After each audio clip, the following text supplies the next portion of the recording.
Saya Henry. Saya Nida. Saya Safira. Saya Ellen. Saya Zulfikar. Kami dari kelompok Kota Serang. Ayo!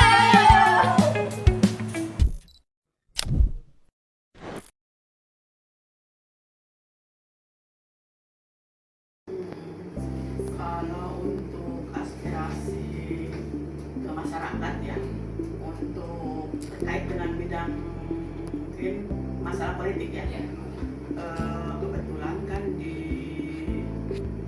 setiap partai politik itu ada terkait dengan pendidikan politik, dan kita juga partisipasinya itu dengan memberikan hibah ke setiap partai politik. Kebetulan yang dapat hibah itu ada 9 partai.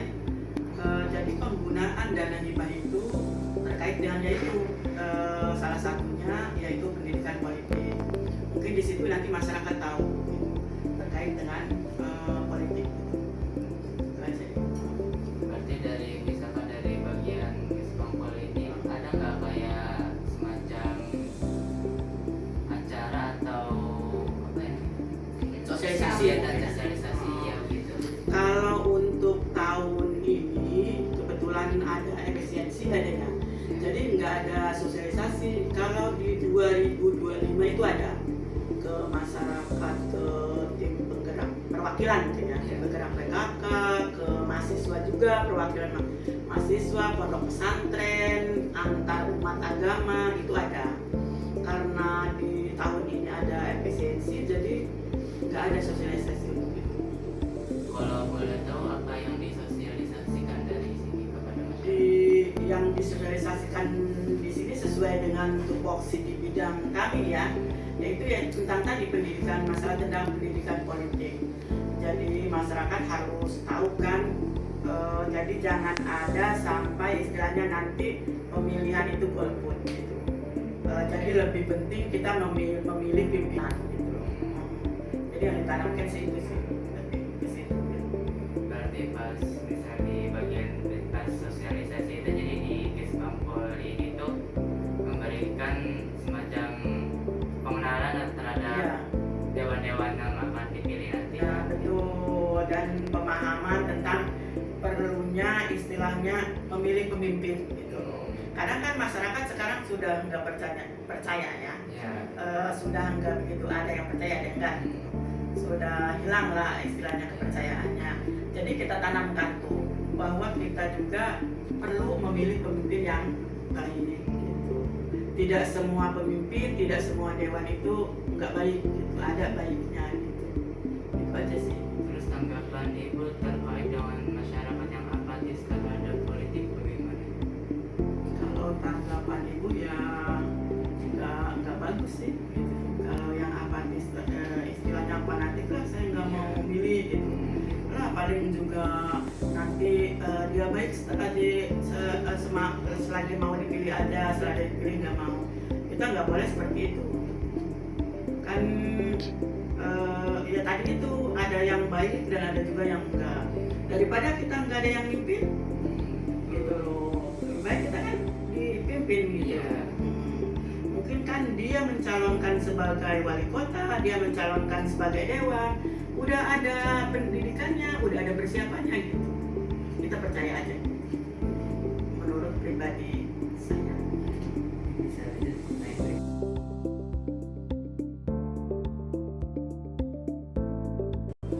Kalau kita sih terutama yang di Kesbangpol ya, kan di bidang ibu itu ada juga ormas ya. Biasanya kan ormas itu kritis lah gitu ya. Dia pemerintah inilah, pemerintah itulah gitu.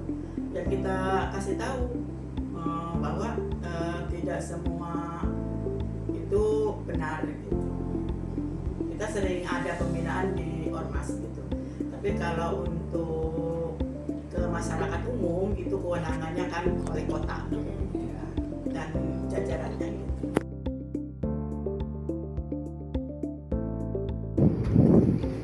Kalau untuk pemerintah sih sebetulnya ya sudah baik sih, sudah baik kita ya. Sering ada rapat Forkopimda juga gitu. Forkopimda itu adalah perwakilan dari masyarakat gitu ya. Ada dari Polri, ada dari umat, perwakilan dari umat beragama. Di situ kita membahas terkait dengan keberadaan kita di ini. Nanti setelah itu kita beri jalan keluarnya, solusinya seperti apa gitu. Biasanya sih dibahas di Forkopimda itu. Paling itu aja gitu. Kita tokoh-tokoh yang mewakili itu udah ada di Forkopimda itu gitu. Jadi paling mereka nanti yang menyampaikan ke masyarakat. Kita kan nggak mungkin juga terjun ke, ya sekali-kali bisa mungkin pembinaan Pak Wali Kota, tapi kan nggak setiap saat kita pembinaan ke masyarakat, terjun ke masyarakat, karena kesibukan Pak Wali Kota juga banyak gitu. Dengan cara dikumpulkannya itu, perwakilan-perwakilan itu, nanti mereka yang menyampaikan gitu, ke masyarakat.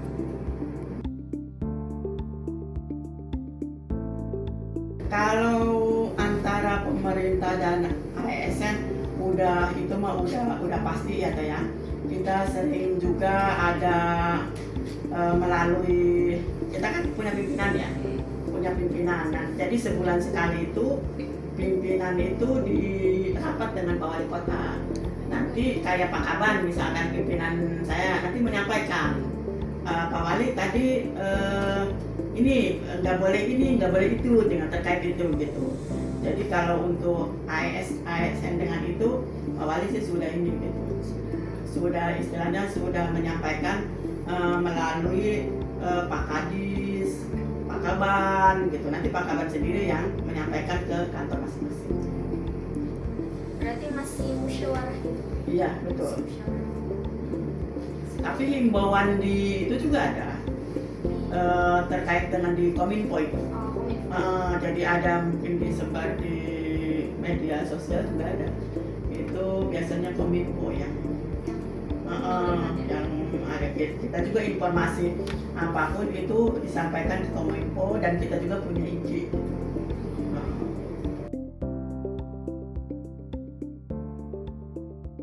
Kalau untuk itu mungkin yang kita kan punya lurah ya, punya RT, punya RW, ya itu tugasnya gitu. Jadi mereka yang mewakili ke pelosok-pelosok yang tadi tidak terjangkau dengan pemerintah ya.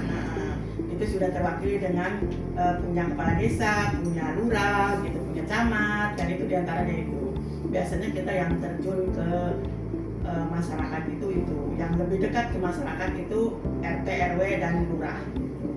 Itu mereka itu kan sama aja istilahnya bagian dari pemerintah. Terus kalau misalkan yang terjunnya itu ke masyarakat adat seperti Badi, bagaimana? Waduh, itu gimana ya? Itu kita kan kebetulan kota Serang nggak punya ini ya. Tapi karena Baduy memang nggak boleh ini ya, nggak boleh langsung terjun ke sana ya. Tapi kan setahun sekali itu ada Seba. Iya, Seba Baduy ya. Di situ mungkin itunya. Seba Baduy itu ada di sini juga setahun sekali. Mungkin dengan itu. Kan enggak, Seba itu enggak hanya ini aja, mereka itu dikasih pemahaman juga gitu. Karena di situ hadir Pak Wali, Pak Wakil hadir semua, dan jajaran pemerintahan juga hadir. Mungkin dikasih pemahaman untuk itu bagi orang-orang lain di situ.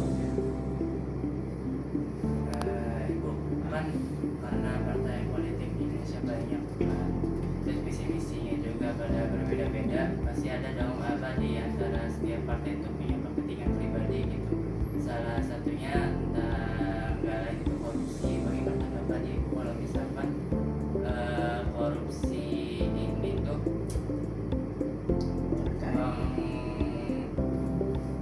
mempengaruhi jalannya ini ya, politik. jalan politik ya. Kalau sementara yang Ibu tahu sih ya, karena memang Ibu juga megang bantuan untuk partai politik, kemarin juga baru cair kok. Mereka itu kan satu suara itu 5.500 kali perolehan suara. Misalkan Golkar dapat suara 3.000 kali 5.500, lumayan gede sih. Untuk sementara ini belum ada korupsi untuk anggaran hibah ban parpol, karena hibah ban parpol itu diperiksanya langsung sama BPK. Jadi mereka diperiksa langsung sama BPK, bukan sama inspektorat, bukan ini. Jadi kemungkinan dia lebih berhati-hati gitu untuk arah ke korupsi. Sementara untuk ibu sudah 3 tahun di sini megang ban parpol, nggak ada, alhamdulillah. Semua bagus pemeriksaan BPK. Itu di setiap tahunnya dimintain LPG gitu. Iya, ya itu tadi dimintain LPG, dikumpulkan di kita, nanti diperiksa langsung sama BPK. Kalau itu mah langsung jadi BPK yang meriksa. Karena kalau nggak diperiksa sama BPK, tahun depan dia nggak dapet hibah lagi. Jadi suatu kewajiban gitu. Jadi suatu keharusan setiap ini tahun 2026 nih. Jadi nanti diperiksanya itu di akhir di akhir Desember, di Januari lah 2027. Kalau dia nggak diperiksa sama BPK, berarti untuk anggaran 2027 dia nggak dapat lagi gitu. Jadi wajib. Jadi mungkin lebih hati-hatilah kalau BPK mah gitu ya. Mereka alhamdulillah nggak ada temuan untuk